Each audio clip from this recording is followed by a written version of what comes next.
Wise news, খবরের সত্যাসত্য 24 ঘন্টা। জন্মদিনে প্রিয়াঙ্কাকে শুভেচ্ছা ও আদরে ভরিয়ে দিলেন নিক।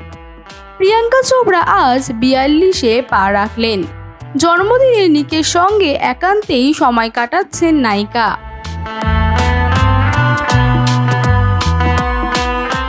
প্রিয়াঙ্কা 2002 সালে তামিল ছবি থামিজান দিয়ে তার কেরিয়ার শুরু করেন।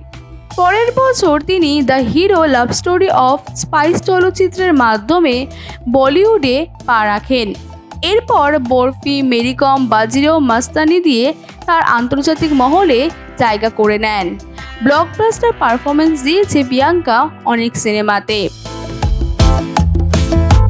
style.com ট্যাটু স্টুডিও, এখানে অতি যত্ন সহকারে ট্যাটু শেখানো ও ট্যাটু করা হয়। ট্যাটু স্টুডিওতে কোর্স করে আপনিও হতে পারেন একজন tattoo artist. Contact us for more details.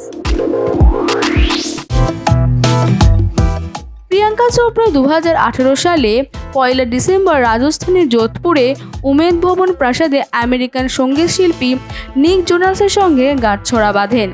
প্রিয়াঙ্কার জন্মদিনে নিক তার ইনস্টাগ্রামে তাদের রোমান্টিক ছবি শেয়ার করেছেন। একটি ছবিতে দেখা যাচ্ছে সমুদ্র সৈকতে তারা ঠোঁটে ঠোঁট রেখে চুম্বন করছেন। ছবির ক্যাপশনে নিক লিখেছেন, "তুমি সেই নারী, তোমাকে পেয়ে আমি খুব ভাগ্যবান। শুভ জন্মদিন আমার প্রিয়।"